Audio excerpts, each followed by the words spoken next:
The data explosion in recent years includes a sometimes overlooked component, security logs. It's not good enough anymore to have simple endpoint network data coming into the Security Operations Center or SOC. It doesn't give you the visibility you need to find the needle in the proverbial haystack. Couple this with attack surfaces expanding, the talent shortage, ballooning regulatory requirements and budgets, and the question surfaces, are you really getting value for all this money you're spending on logging analytics? Hi, everybody, and welcome to this on-demand webcast brought to you by Devo and featuring IDC. My name is Jim Malone. I'm a senior content strategist with CSO Marketing Services, and we're delighted you can be with us. Our discussion today will center on the state of the market for an autonomous security operations center as a way to address some of the issues I just mentioned in my introduction. We'll hear a market research update from IDC and some insights and best practices from our experts from Devo. So without further ado, let's welcome our speakers. First up, let's say hello to Grace Trinidad. Grace is Research Director in IDC's Security and Trust Research Practice, and she's responsible for the Future of Trust Research Program. Hi, Grace, welcome. Tell us a little bit about your work at IDC. Thanks, Jim. At IDC, the Future of Trust Program is focused on an outcomes-based approach to trust, where we provide concrete insight and guidance to organizations. So it's not so much a wobbly approach to trust or focused on the soft aspects of trust, but more on the concrete business outcomes that we can provide our organizational leaders. Prior to joining IDC, I was also an academic researcher, also focused on privacy and trust, and I'm happy to be here at IDC. We're really glad you could be with us, Grace. Thanks. Now let's say hello to Kayla Williams, who's the Chief Information Security or CISO Officer with Devo. Hi, Kayla, welcome. We're delighted you can join us. Tell us a little bit about Devo and your role as CISO there. Hi, everyone. Thank you for having me today. Devo is the cloud-native security analytics platform that augments your security operations center team with speed, scale, and unrivaled insights to secure your business with confidence.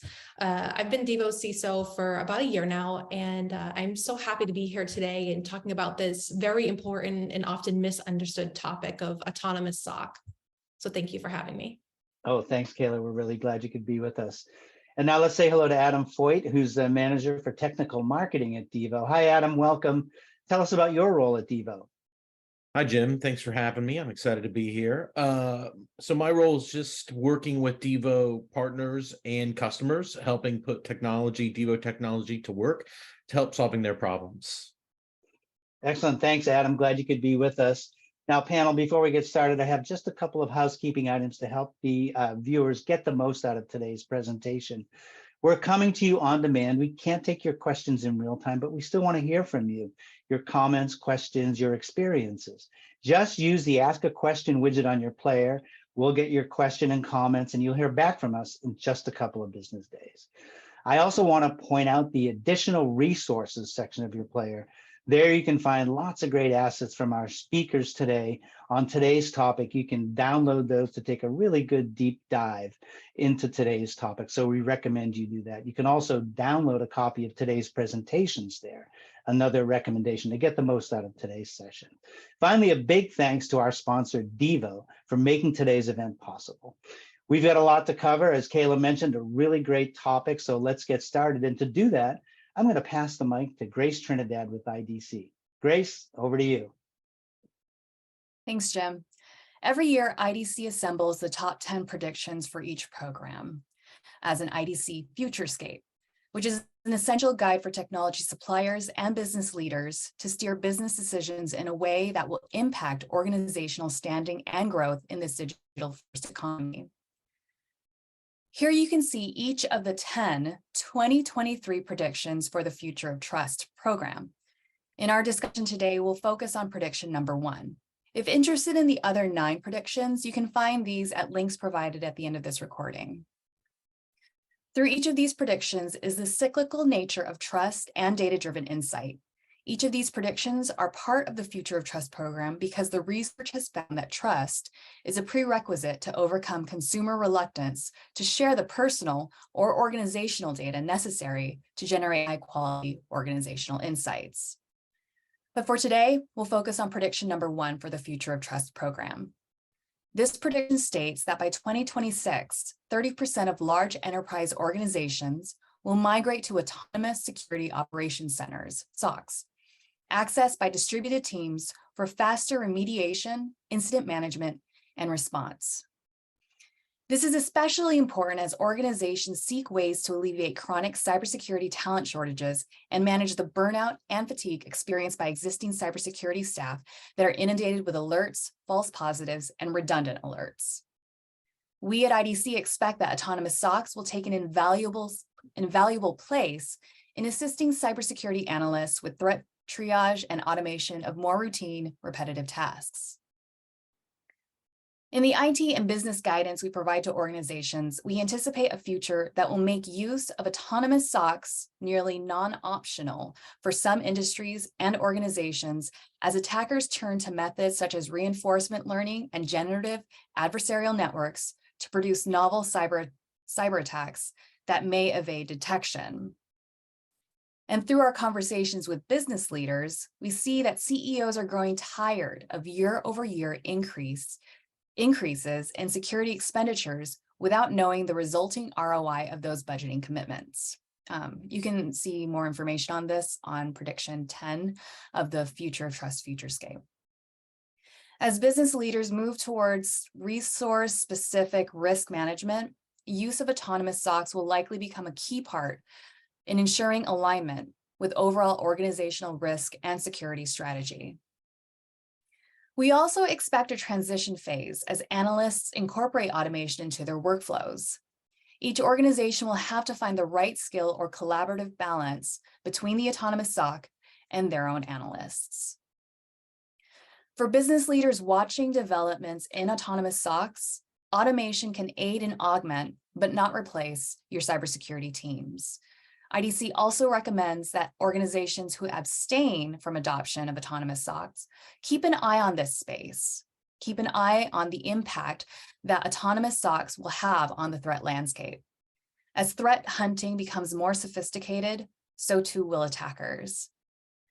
Kayla, I'd like to get your thoughts on IDC's observation on CEO fatigue and desire for security ROI. How do you see the place of autonomous SOCs in addressing this? I think you kind of hit the nail on the head with everything really that you just said there previously. There is an increase in the attack surface, and you cannot have an expert in every single one of them that's in your organization. You are spinning up environments, spinning down environments. Each comes with its own risk as we move more and more into the cloud. And there's just not enough people resource that can be utilized to adequately monitor and to pick up on the detections that are coming through in the standard security operations center. So the CEO and really the board or the executive team that are receiving these KPIs and KRI metrics are struggling to understand why so many things are coming, I guess, if you will, through the gate, through the security gate. And it's because there's just not enough eyes on screens. It doesn't matter how big your team is. You will never be able to pick up on the nuances or the outliers that you're going to be able to find through the autonomous SOC. So in order to provide value to the real risk landscape that is facing your organization today and tomorrow, you need to be able to utilize the autonomous SOC's capabilities to detect patterns or not that the human eye cannot see. And while we talk about utilizing the autonomous SOC capabilities, I think you put it perfectly. Like, we're not trying to replace a team, we're augmenting it. We're making it better.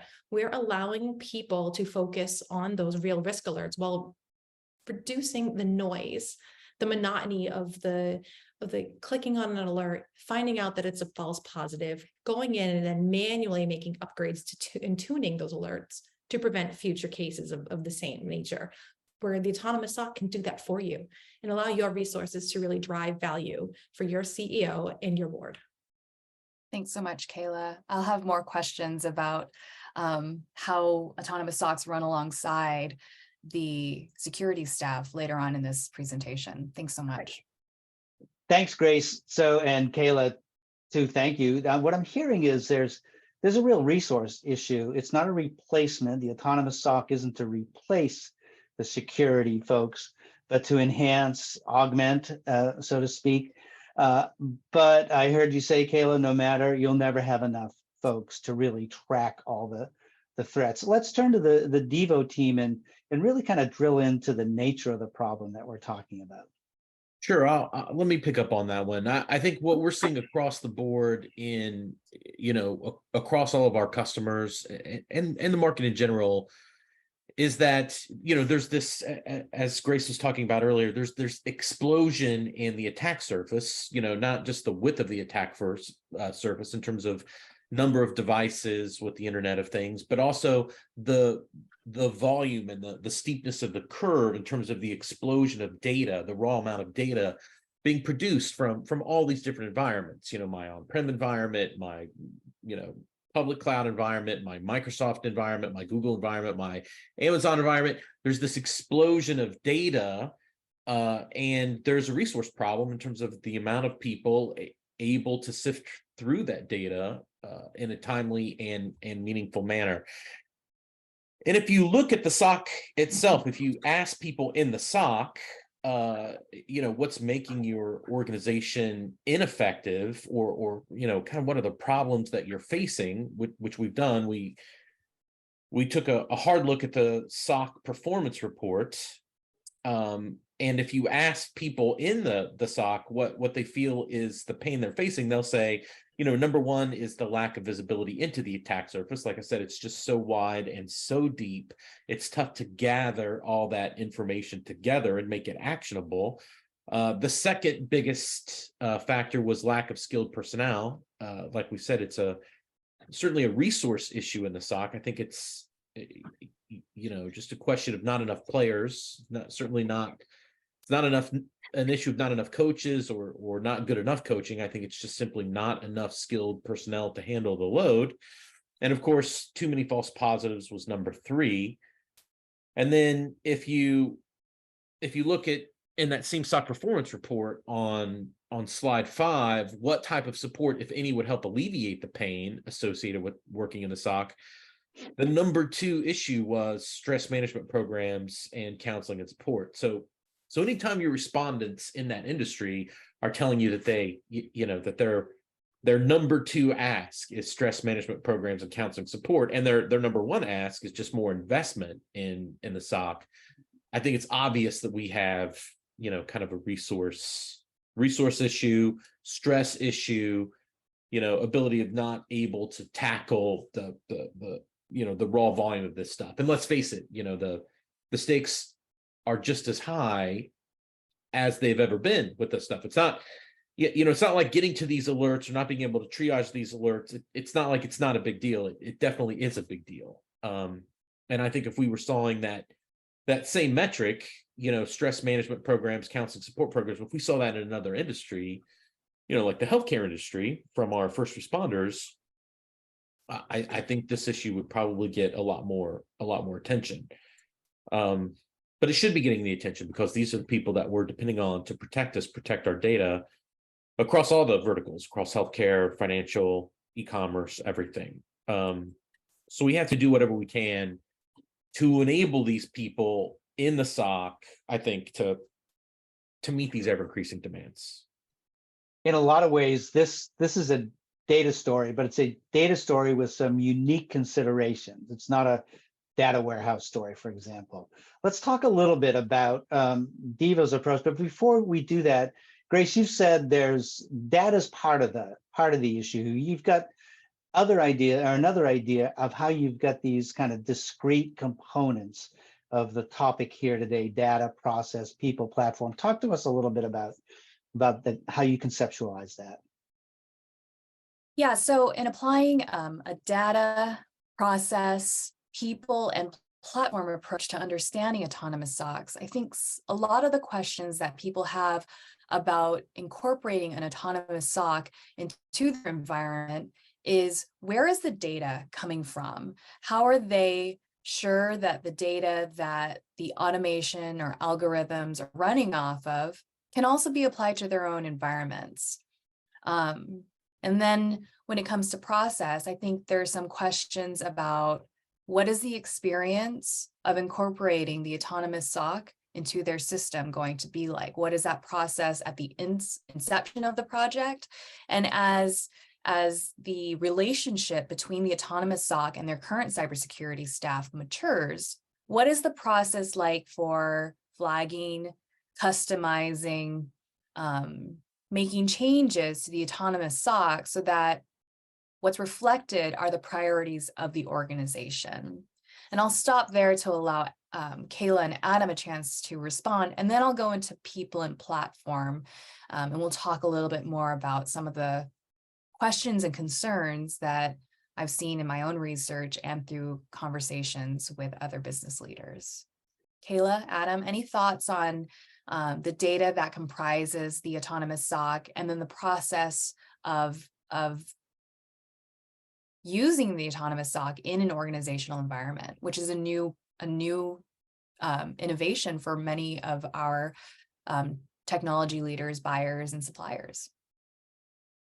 Yeah, I think it really ties back into the tried and true: people, process, and technology. So you have to have the people in place, whether it's just a really strong CISO who's built a SOC before, or a director of your SOC, whoever it may be, that's actually understands the end game. And then having the processes documented, that is key to being able to make the autonomous SOC work for you. So having those things documented and tested and ensured that the processes work, that the technology can mimic a person's actions is vital. And then having the technology, so the autonomous SOC, Devo, there that can then take those processes, ingest those steps, and then begin to learn from your own data, learn from your analysts. So as your SOC matures from maybe, 1 to 2 people to, 5 to 10, et cetera, your processes are just going to naturally evolve. They're going to get better. And the technology can learn those steps. It's going to learn that, oh, this particular alert under this exact scenario is not a false positive, or it is, and it's going to open and close that case for you, or it's going to flag it to say, okay, someone needs to get eyes over here. So the tried and true of people, process, and technology will certainly always work in this case. And as mentioned before, the data explosion, there's too many different variables that can come into play that could knock the SOC off, if you will, if it's autonomous. And that's why you need those eyes. You need the people interaction. You need someone there who can course correct. And this is, I think, something that is often misunderstood about the autonomous SOC, is it's not a replacement for people. Just like in an autonomous car, you need to have a driver. Autopilot, you need to have a pilot, because there's too many things that can go wrong, and you need someone with expertise that can course correct in every situation. Adam, in your presentation, you mentioned healthcare. So previous to joining IDC, I did healthcare research on trust and privacy, and we found that in our research on AI adoption, that many healthcare providers were unwilling or reluctant to adopt AI and or adopt automation out of concern that the output would usurp their own expertise or authority, or even place them in a position to have to be 100% confident in their own determination if it differed from what the system determined. I can see how cybersecurity analysts might have similar reservations about autonomous SOCs. How will autonomous SOCs work alongside analysts so that the expert analyst doesn't feel railroaded or irrelevant as adoption increases? Sure, good question. And autonomous SOC certainly doesn't mean that the robots are taking over the SOC, or any more than the self-driving cars are taking over the roadways. I think what we're talking about here is there's an avalanche of data, right? There's an avalanche in the number of devices producing alerts, and there's an avalanche in the raw scale number of events and alerts that people in the SOC have to produce. and investigate, right? Regardless of the amount of false positives that we eliminate via machine learning or anything else, really, right? There's going to be, we have to recognize and be honest with ourselves that the sheer scale of the problem is accelerating much faster than the resources of people are scaling to handle that problem. So part of what we need to leverage AI for in the autonomous SOC, or really part of what we need to just automate in the SOC in general, is the ability to ingest the data, because let's all recognize that data sources change. The data sources we have today may not be the data sources that we have 6 months ago. So the ability to handle that change, right, without having to, create gaps in visibility, whenever we transition from one data source to another or from one version to another. So being able to automate that and have the agility to handle that, as well as the ability to handle the analysis of that data as it changes over time, because what's normal today on a Wednesday in February might not be normal, on the Sunday or the Wednesday before Christmas, or Cyber Monday, for example.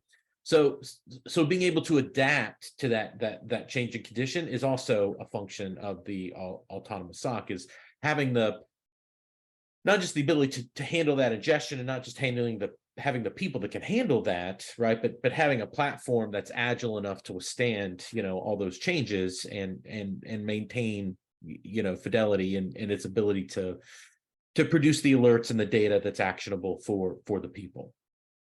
In terms of the people, the autonomous SOC, certainly nobody in the security market that I'm aware of. I'm not, unless somebody's working on some really top secret project out there, I don't see an autonomous SOC that's capable of eliminating a security professional from the workflow. I think what we have is an autonomous SOC that's automating the questions to ask, right? Putting that data in a context, enriching the data in a context that makes it easier for a security analyst to get to a decision faster, right? Do I go left or do I go right? Do I do A or do I do B? Getting to that inflection point faster, bringing all that relative data together, analyzing it for it, presenting it in a way that's actionable to the SOC analyst. That's the point that we're trying to get to with the autonomous SOC. I don't think we're ever going to get to the point where we're automating a ton of actions without the I don't know what you want to call it, oversight or intervention of a security professional. And Kayla, maybe I'm being pessimistic there, but that's my personal take on where we're headed, not just with Devo as a technology platform, but I think the security market in general. I think that's where we would say we're at. Yeah, I would completely agree with that. I mean, I think I made a comment previously, I don't know if it was to you, Adam, but about the flight over the Hudson River, and having autopilot on is great until you throw in a variable of geese. And then you need a pilot that is skilled enough to land that aircraft safely and save lives. Not trying to equate the SOC to saving lives, of course. I won't go that far yet. But you need to have that professional, that security engineer or analyst that's behind the glass, that's able to notice the changing variables and that can respond quickly in order to prevent an incident. There may be some organizations that look at autonomous SOCs as sort of a way to get very new, inexperienced analysts up and running without spending a lot of time providing training or providing guidance. Do you have any advice or reservations about that approach, and what else should an organization looking to implement this be considering, just sort of as a matter of course? Personally, I think that's a bad idea. Because you still need to have the experience in order to become an expert in the SOC, right? And that does start with understanding the alerts, how they're coming into your security operations center, what is a false positive, what is not a false positive, and how to respond appropriately. So what we do is we have our, obviously Devo, we're using our autonomous SOC. And what we're actually starting to do is put in almost like an internship program where we're going to have professionals throughout the entire organization cycle through and spend a week in our security operations center. So they can actually have hands-on experience and see what is actually happening to our security analysts and what actually leads or doesn't lead to the results inside our analyst report that we do every year. Because it really changes the game if you have your hands on and you're getting your hands dirty and you're understanding things. It really will shape the way you build your program going forward. And over time, you're going to need to change your your algorithms that you're using as you mature. If they're not doing it automatically in the way that you want them to do, of course, you're going to need the human intervention to get in there. But how can you intervene if you don't know how it's working to begin with? So I personally, and I'm not speaking for anybody, I personally think that you need that hands-on experience in order to deliver value down the road. But I don't know, Adam, maybe you feel differently about that. Well, I mean, certainly, we call them cybersecurity professionals for a reason, right? There's definitely an element of experience there that and knowledge and skill that will never be replaced. That being said, I do a lot of new training, new Devo customer webinars. I do a lot of tips and trick webinars. I do a lot of that sort of thing for Devo customers and Devo prospects sort of thing. And one of the things I consistently find as the barriers to the people in the SOC, whether they're people that are just new to Devo or people that are new to being a SOC analyst in general, and Devo is just the tool that they're using, is you've got to be able to use the platform to get answers, right? You've got to be able to use the technology to get the answers that you need, and a lot of that comes from analytics, things like dashboards, visual data visualization. Some of it comes from just queries themselves, right? Queries that you then set up to be things like alerts, automatic alerts to watch for certain conditions.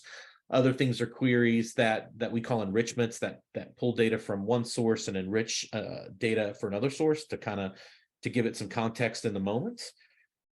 And we're doing several things at Devo to make it easier to transform that new person to Devo or new person in the SOC into somebody that's a lot more effective. So one of the things that we have is what's called a visual query builder, where I can take, like, let's say Kayla, is an expert. She's a black belt ninja master when it comes to security queries. So she'll take, hey, Adam, check out this interesting query. She'll pass it to me. And instead of me having to look at the query in terms of LINQ, the query language, there's a visual query builder that represents it for me graphically, visually, in terms of what it's doing. And I can walk that visual query builder back at an inflection point and say, well, hey, instead of doing a count on zip codes, because I want to locate it geographically, I may want to do a count on IP addresses, right? So I can locate where the endpoints are coming from, for example. So there's ways that we can kind of make it easier for someone who's an expert on the team, like Kayla, to share, kind of her workflows, what she's doing with me graphically, without me being necessarily a link queue, hands-on keyboard query ninja like she is, right? But I can certainly walk back a visual graphic tree of that query and kind of be like, oh, I just want to walk it back 3 steps and do X instead of Z to get to the slightly different results. So there's a lot of things that we're trying to do, with the technology that we have for the people that use that are customers of ours, to try to get them, anytime you can shorten that learning curve, the more impact every one of those people on the team is going to have. And given how much we know that there's turnover in the SOC, that people are staying, their tenures are shorter and shorter, that's an important thing, to be able to ramp them up faster. Maybe not turn them into like black belt ninja experts like Kayla, right? But maybe get them, above, maybe to gold belt a little bit faster. At the beginning, Grace, one of your predictions, the number one prediction, is that autonomous SOC is inevitable, in so many words. I'm curious on the Devo team, Kayla and Adam, how you're seeing that adoption play out, and maybe a simplified question would be, for if you're a security pro, is there an autonomous SOC checklist? How do you make that decision that this is the path to follow? How are you seeing that play out in your engagements? And let's start with you, Kayla. It's very interesting. Being the CISO, I get brought into a lot of potential customer conversations, right? They want to talk to me about how we're utilizing the Devo technology within our SOC and what the overall sentiment is. And what I'm hearing is very much what has been mentioned previously with Grace and Adam around, my teams are burned out. I'm concerned that my brand reputation is going to be ruined by an incident because my teams, the turnover is too high, or they're not focusing on things that they should be, or what they, so I should kind of caveat that, what the leaders I speak to think their teams should be focusing on versus what they actually are. I really feel that the autonomous SOC is inevitable because you're seeing so much turnover, because you're seeing this burnout, and being able to have that people process technology in place, practiced, revamped, whatever you want to call it, will really help to alleviate some of that pressure and deliver that value. Grace had mentioned it before about building trust with your customers. Well, if you're breached and someone's data is compromised, there goes your trust. You have to then start all over again to rebuild it. And that is very expensive. And it's often an overlooked risk, reputational risk.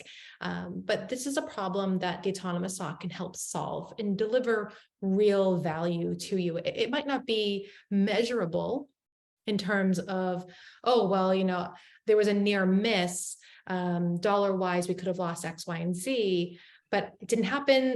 There's always that caveat with teams that I speak to with yeah, but how do we quantify that? And there's a whole way, there are ways to do that with a FAIR methodology and things like that. But this is something that is inevitable. Every company, someone's knocking at your door, and having the autonomous SOC there to supplement your team is going to prevent you from having that brand trust eroded. As Grace mentioned, it's so important to keep trust, especially with the amount of data in today's market.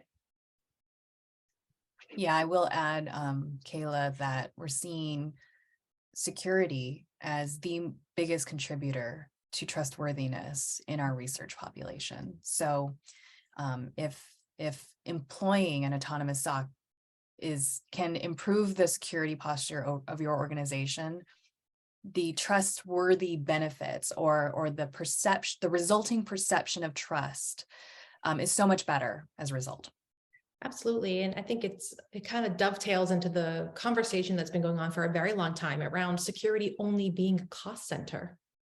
That is not the case anymore. I would argue that it never was the case, but now you're actually able to say, oh no, we are delivering value by protecting the brand. And what is your brand worth is the value that you're getting from your SOC. Yeah, clearly so important. Our publisher of CSO, Bob Bragdon, some of you may know Bob, but he used to joke, there's no ROI to security. You just have to do it, right? I don't know if that's true anymore, but yeah. I think we're seeing that's kind of turned. Yeah, definitely. Absolutely. Yeah, and I think he would probably kind of walk that back these days. I don't want to speak for Bob, but yeah.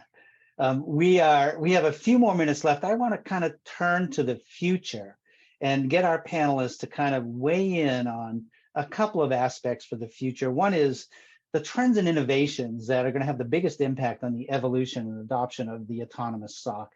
Kind of underlying our discussion today is artificial intelligence, automation. So let's kind of tap into that. And Grace, I guess we can start with you since you've got future in your title. Let's look ahead.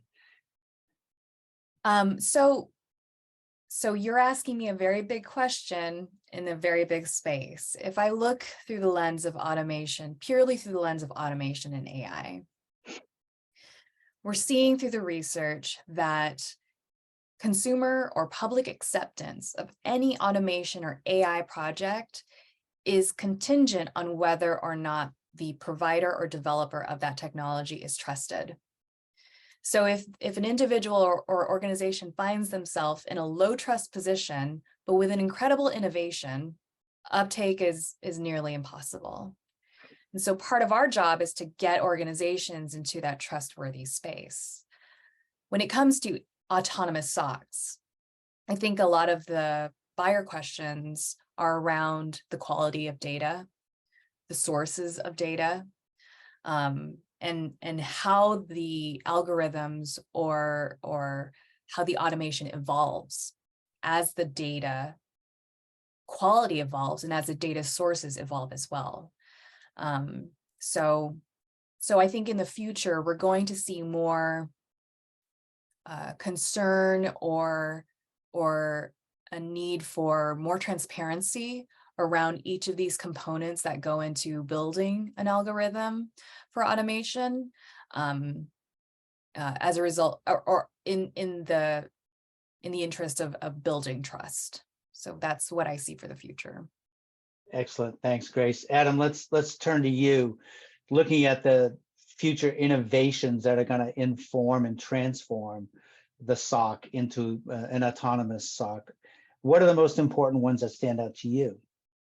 Well, you've got to get the blocking tackling right of being able to ingest all the data at scale from all the different data sources, regardless of what it is or what it comes from, right? Whether it's, data from the factory floor or data from your Kubernetes farm or, data from whatever it is, right? You've got to be able to ingest all the data at scale, at speed, and be able to make it actionable in real time. So that the stakes of that game don't change. But in terms of looking towards the future and move more towards that autonomous SOC, I think you've got to be able to adapt to the changes and make that more automated, right? The ability to handle the changes of ingest data without so much overhead and so much administration. And I think you've got to handle that volume of data and get it to a point where it's actionable by somebody, right? Somebody in the SOC, level 1, level 2, level 3. You've got to get it to a point where it's something that either this is normal and I, don't need to worry about this, or this is something that's abnormal and these are the people that need to look at it in this time frame. And that I think is always going to be difficult, and it's going to be having models that can keep up with the data at scale and looking at the right data in the models, and then funneling that to the people that matter. Another thing I think is, because everybody's outgunned and outmanned in the SOC, I think we need to do a better job of creating a community of the cyber professionals, whether inside of a single platform, right, like the autonomous SOC, or even outside the autonomous SOC, where they can all collaborate on a specific threat or a specific type of problem with the community and share that data, because we know the attackers are sort of ganging up and sharing data, and the defenders are going to have to do it as well in order to keep up with the attack landscape. Thanks, Adam. And Kayla, you've got a really unique point of view, your internal focus as CISO, but also you mentioned your engagement with clients and prospects too. So from your point of view, when you look at some of the innovations that we've talked about and that might be on the horizon, what are some of your predictions, or what are you thinking about for the future? The one thing that I talk about a lot is that sense of community. I use another really terrible example, and I'm not equating this to be the same, but when you read about what happened with respect to 9/11 and the lack of communication between all of the 3-letter agencies and local authorities in the US, there was just a silo across all of them. And I feel that there's strength in numbers. I think a lot of us can understand and relate to that. And having a place where you can go and say, hey, I'm bringing in this new technology. I don't know the first thing about it, but my board wants it or my CEO wants it. Can you help me? Has anyone here experienced this before? And having someone able to respond and to help you, because I think in our field, people are very generous with our time and the way that we like to work together against the adversaries. So that sense of community, I think, is very important. But in terms of where I see some of our customers also struggling with what's going to happen next is that uncertainty, again, as mentioned previously, with their own teams. And being able to message internally, like, we are not replacing you, we are augmenting you, supplementing you, whichever synonym you want to use. And being able to message that the right way, I think, is really important. The technology is going to advance. Devo, we're coming out with some pretty awesome things soon, and able to supplement your teams. But, having the correct messaging and the top down, bottom up agreement that this is the right way to go. You might not think that the level 1 analyst's opinion is important, right, in those decisions. But in this case, it actually might be. You might want them to get their hands on the technology and understand it, because if they leave, what are you going to do? It's just the not the right market. I don't think it has been for quite some time to lose the SOC and to lose the investment there. And it's really about the people, the process, and the technology being people first. Kayla and Adam, when IDC published our 2023 Future Trust Futurescape, I got a lot of questions from CEOs, CIOs, business leaders who were very intrigued by autonomous SOCs, and did not yet know where to go to get information on how to prepare for bringing in autonomous SOCs into their environments. So for those businesses, what would you recommend they start doing now organizationally to prepare for a partnership with Devo or other autonomous SOC? I will let Adam cover that piece, but I think where the internal teams should start is documenting everything. That what is the person behind the glass doing? And then understanding, is it working or not, right? Is the process operating as designed, which that's my auditor hat coming on right now. But is it working as designed? And if not, make those tweaks now. So when you start having conversations with Devo or another provider, you're already a step ahead. And you can say, here, can we use this use case, this particular thing that my team struggles with? This would be an excellent starting point. Can we use it? It's yes, always yes. And that's where our experts come in and make it work and show you, and we'll walk you through how it's being implemented and why it's being implemented a certain way, so that when you walk away, you are confident in yourself and your teams that you could bring in other playbooks and other processes to help to make your teams more autonomous. I was going to say, it's really encouraging. What I'm hearing is that an autonomous SOC can help with pain points. And I don't think we've used those words before in this presentation, that organizationally identified pain points can be addressed with an autonomous SOC. I apologize. Adam, you were going to say? No, I was just piggybacking off of that and what Kayla had said. I think the pain points and what's driving a lot of this is we know what it is. We know that there's economic headwinds, and we know budgets are relatively flat, right? And are likely to remain flat for some time. That's just the reality, I think, of a lot of situations. Yet it's not like the problem is going away or getting any more manageable. I think, the amount of attacks, the severity of the attacks, what's at stake in terms of data privacy, and from a branding perspective, or even from a liability perspective, from a HIPAA or PII compliance perspective, the stakes of the game continue to rise. Yet at this point anyway, we're not necessarily making huge investments, right, in terms of capital in security. So that means that we in the business have to get a little bit smarter about how we do that. And one of the ways that we're going to do that is take the people that we have, put better technology in their hands, hopefully put some improved processes in their hands, and make those people, give them the ability to have a bigger impact. in what they do every single day. So it's not like we can't do this or not accomplish this. I think everybody realizes that the stakes of the game are that we have to do something. Something has to change, right? The nature of the game has to change. And part of that is automating as much as we can, as often as we can, so we can allow our people to make the smart moves, the big moves, right? Not the small, tedious legwork moves. And I don't, I wish I saw that changing. I wish a year from now we were like, oh, the future holds, a massive increase in cybersecurity budget spending, right? I think we're going to see huge impacts or huge masses of cybersecurity professionals rushing to the field in the next 18 months. I wish those were the predictions I could be making, but they are not, right? So the predictions is that we have to do better with what we have. And one of the ways that we're going to do that is we're going to use the power of automation, to automate as much of the small steps as we can, to automate the experience, right, of those higher level SOC professionals, to make every action of people in the SOC count more, is the goal that we're striving for.